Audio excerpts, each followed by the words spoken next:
Hello dear everyone, this is Mithun Sarkar and welcome back to my channel. আজকের এই ভিডিওতে আমি অ্যাজাক্স নিয়ে আলোচনা করব,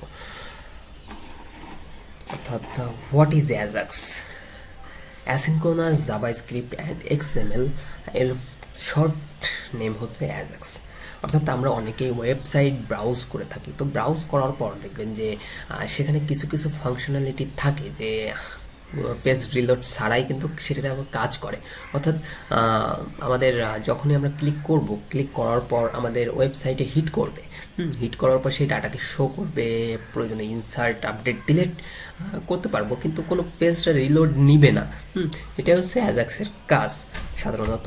এবং কয় টাইপের অ্যাজাক্স সাধারণত হয়ে থাকে? সাধারণত দুই টাইপের অ্যাজাক্স হয়ে থাকে, অ্যাসিনক্রোনাস অ্যাজাক্স এবং সিনক্রোনাস অ্যাজাক্স। তো অ্যাসিনক্রোনাস অ্যাজাক্সটা হচ্ছে এমন একটা জিনিস যেটা কারোর উপর নির্ভর করে না,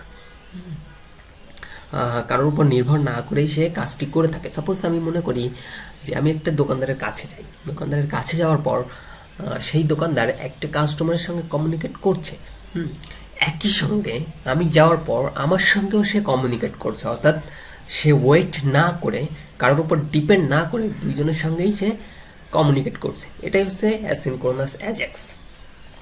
তো সিনক্রোনাস অ্যাজাক্সটা কি? সিনক্রোনাস অ্যাজাক্সটা হচ্ছে একজন কাস্টমারের সঙ্গে সে কমিউনিকেট করছে, অর্থাৎ লেনদেন করছে, করার পর সে আমার সঙ্গে সে কমিউনিকেট করবে না, সিকোয়েন্স অনুযায়ী তার কাজটা কমপ্লিট হবে, কমপ্লিট হওয়ার পরই তারপর সে আমার সাথে কমিউনিকেট করবে। এটাই হচ্ছে সিনক্রোনাস অ্যাজাক্স।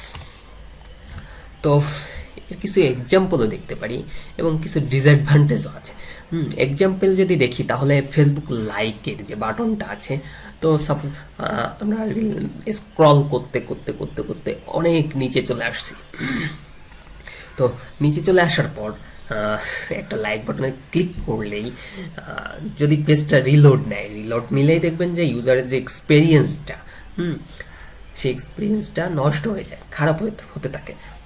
রিলোড নেওয়ার পর আবার সে প্রথম পেজ থেকেই সে ওপেন হবে। কিন্তু যখন আমরা লাইক বাটনে ক্লিক করি, ক্লিক করার পর দেখবেন যে পেজটা রিলোড নেয় না, না নিয়েই সে অটোমেটিক্যালি সার্ভারে হিট করে, হিট করেই সে একটা করে অ্যাড করে দেয় লাইকটা। কমেন্টও সেম। তারপর হচ্ছে আমরা যখন কোনো কান্ট্রিকে সিলেক্ট করি, কান্ট্রিকে সিলেক্ট করার পর নিচে কিন্তু সিটিটা অটোমেটিক্যালি কিন্তু শো করে। আমরা ক্যাটাগরি ক্ষেত্রেও এটা করতে পারি। তো ডিসঅ্যাডভান্টেজ কিছু আছে। তো এটা যেহেতু রিলোড ছাড়াই কাজ করে, তো আমাদের এসইও করার জন্য কিন্তু একটা ইউআরএল এর দরকার হয়, এসইও ফ্রেন্ডলি ইউআরএল এর দরকার হয়ে থাকে। তো যখনই আমরা অ্যাজাক্স দিয়ে এই কাজটি করতে যাব, তো এসইও ফ্রেন্ডলি হবে না, এর জন্য আর কি ইউজারের এক্সপিরিয়েন্স অর্থাৎ এটা একটু খারাপ হতে থাকে। কিন্তু ম্যাক্সিমাম যে ওয়েবসাইটগুলো আছে সবই অ্যাজাক্স ইউজ করে করা হয়ে থাকে। তো আমরা এক্সাম্পল লাইভে চলে যাই যে কিভাবে অ্যাজাক্সটা কাজ করে থাকে। তো আমি আমার এসটিডক্সে চলে যাই, এসটিডক্সে যাওয়ার পর ইউটিউবের ভিতর একটা পেজ তৈরি করি, ফোল্ডার তৈরি করি অ্যাজাক্স নামে, ঠিক আছে। তো অ্যাজাক্সের ভিতর আমি ইন্ডেক্স ডট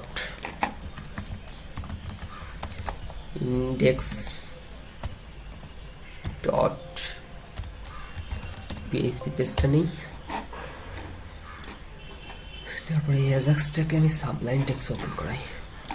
প্রথমে আমার করতে হবে যে কোয়েরি যে সিডিএনটা আছে সেই সিডিএনটা নিতে হবে। যে কোয়েরি সিডিএন, এই সিডিএনের ভিতর এই যে মিনিফাইড যে কোডটুকু আছে এই কোডটুকু নিই, এই কোডটুকু নিয়ে এখানে পেস্ট করি এবং সিম্পলি যে কাজটি করবো, এই যে আমার যে এটুকু আছে এটুকু আমি উঠিয়ে দিই। তো এখন যে কাজটি করবো, এখন একটা অ্যাঙ্কার ট্যাগ তৈরি করব। এই হাইপার রেফারেন্স দিই হচ্ছে জাভাস্ক্রিপ্ট ভয়েড 0। অর্থাৎ এই জিনিসটা লেখার কারণ, এই ফাংশনটা লেখার কাজ হচ্ছে, কারণ হচ্ছে আমরা যখন এই অ্যাঙ্কারটাকে ক্লিক করব, ক্লিক হেয়ারে ক্লিক করব, তখন অন্য কোনো পেজে আমার যাবে না, সেম পেজেই আমার কাজটি করবে। এটা হচ্ছে জাভাস্ক্রিপ্ট ভয়েড 0 লেখার কারণ। এবং অন ক্লিক একটা ফাংশন তৈরি করি।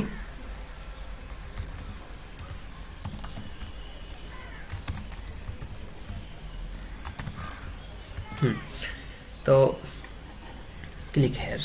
তো আমি যদি পেজটা রিলোড দিই, লোকাল হোস্ট /youtube/ajax অ্যাজাক্সে যাই, ক্লিক হেয়ারে ক্লিক করলেই দেখবেন যে আমার কিন্তু পেজটা কিন্তু কোথাও যাচ্ছে না। এই কর্নারে ডান সাইডে কর্নারে বাম সাইডে কর্নারে কিন্তু দেখাচ্ছে জাভাস্ক্রিপ্ট ক্লোন ভয়েড। ঠিক আছে, তো এখন যে কাজটি করব সে কাজটি হবে আমি স্ক্রিপ্ট তৈরি করি। স্ক্রিপ্টটাকে ক্লোজ করি এবং স্ক্রিপ্টটাকে ক্লোজ করে দেওয়ার পর একটা ফাংশন তৈরি করি।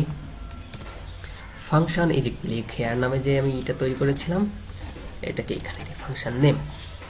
এবং সাপোজ এই জায়গা ফাঁকা রাখি। তো বডির ভিতর আমি যে কাজটি করব যে চেক করে আসি যে আমার কাজটা ঠিকভাবে হচ্ছে কিনা, আমার jquery যে এটা জাভাস্ক্রিপ্টের যে কোডটা ওইটা প্রপারলিভাবে কাজ করছে কিনা। অ্যালার্টের মধ্যে আমি সাপোজ এটাকে ঢুকিয়ে দিলাম, ক্লিক করি। তো দেখেন কিন্তু আমার কিন্তু এটা চলে আসছে, অর্থাৎ কোডটা কিন্তু কাজ করছে, প্রপারলিভাবে কাজ করছে। আমি এটাকে কমেন্ট আউট করে দিই এবং কমেন্ট আউট করে দেওয়ার পর এই জায়গা আচ্ছা এখানে আমি আরেকটা পেজ তৈরি করি, get.php পেজ। তো এখানে যে কাজটি করব সে কাজটি হবে আমি ইকো করে দেখে আসি। ফেসবুক ব্লগটা লিখি, ইকো হ্যালো। তো এই যে দেখেন যে এখানে কিন্তু আমার আমি এখানে কিন্তু jquery ajax jquery আচ্ছা jquery ডট jax ajax এর ভিতর আমার এখানে একটা সেমিকোলন হবে। সেমিকোলন দেওয়ার পর এই জায়গায় ইউআরএল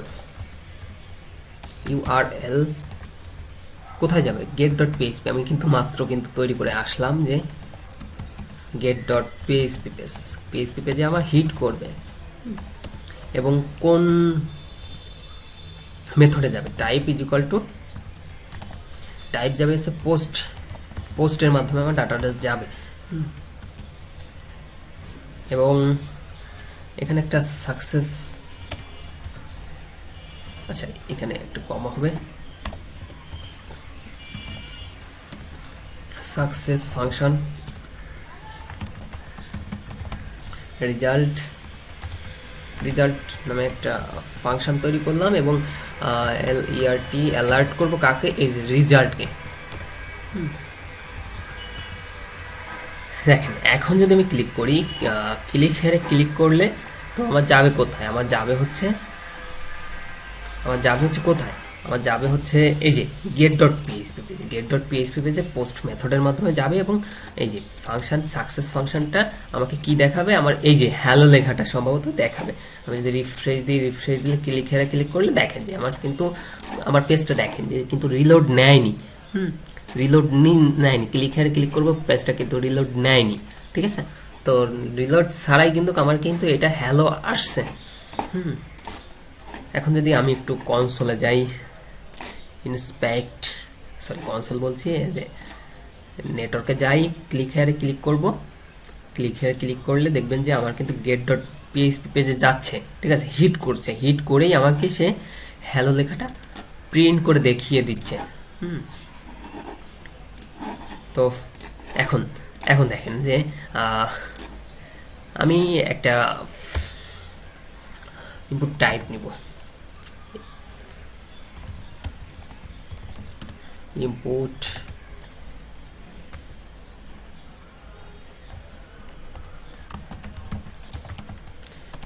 টাইপ হচ্ছে, আচ্ছা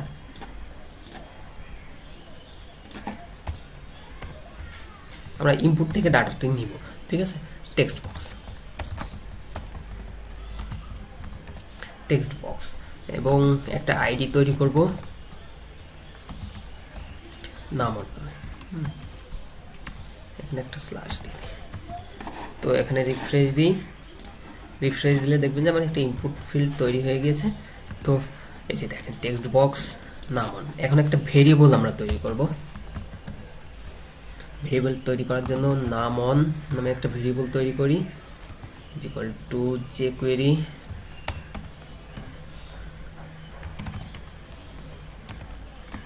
আমরা আইডি যেহেতু নিয়েছি, আইডির আগে কি হবে, হ্যাশ হবে, নাম অন, ঠিক আছে। এবং লাস্টে ভ্যালুটাকে পাস করে দেব। তো দেখেন যে এখানে কিন্তু আমার নাম অন নামে কিন্তু আমি নিয়েছি। এখন ডাটাটা যাবে কোথায়, ডাটা নাম অন ইজ ইকুয়াল টু, এখন প্লাস করব নাম অনকে। অর্থাৎ আমি দেখাই যে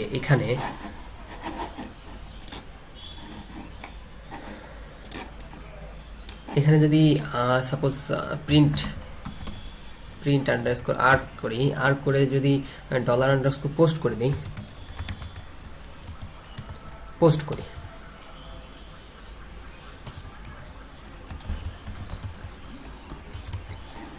তো রিফ্রেশ দেওয়ার পর দেখেন যে এখানে কিন্তু কোনো ভ্যালু পাচ্ছে না। এখানে যদি ইকো দেই, অন দিই, তো দেখেন যে 11 পাচ্ছে কিন্তু।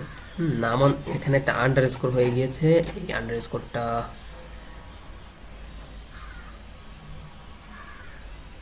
আচ্ছা এখানে আমি স্পেসটা না দিই, ক্লিক করি, ফাঁকা আসছে, ঠিক আছে, ওকেতে ক্লিক করি, 10 লিখি, ক্লিক করি, দেখেন যে এখানে কিন্তু আমরা কিন্তু ভ্যালুটা পেয়ে যাচ্ছে। এখন যে কাজটি করব সে কাজটি হবে, আমি যদি একে কমেন্ট আউট করে দিয়ে ইকো করি, আচ্ছা ইসো ইকো ডলার আন্ডারস্কোর পোস্ট মেথডের মাধ্যমে আমার নাম অনটাকে সে পাবে, এবং নাম অনটাকে পাওয়ার পর সে কি করবে, সাপোজ আমি মনে করি 20 করে সে প্রিন্ট হবে, 20 করে সে যোগ হবে। সাপোজ আমি এইখানে যদি 10 না, আমি যদি এখানে 20 দিই, তো ক্লিক করলেই 20 যোগ হবে, যেহেতু এনে 40 কিন্তু দেখিয়ে দিচ্ছে, ঠিক আছে, কোনো প্রকার কোনো রিলোড ছাড়াই। তো এখানে আমরা এইটাকে বিভিন্নভাবেই লিখতে পারি, যে এখানে অ্যালার্ট না দিয়ে আমরা এখানে হচ্ছে আইডিকে দেখবো, আইডিকে ধরবো, আইডিকে ধরার পর এই পেজেই আমি এটাকে প্রিন্ট করে দেব, সে সমস্ত কিন্তু হবে। তো এই ভিডিওতে এই পর্যন্তই থাকবে। তো পরবর্তী ভিডিও অ্যাসিনক্রোনাস এবং সিনক্রোনাস অ্যাজাক্সটা কীভাবে কাজ করে থাকে সেইটা দেখাবো। তো আজকের ভিডিও এই পর্যন্ত, সবাই ভালো থাকবেন, ধন্যবাদ সবাইকে।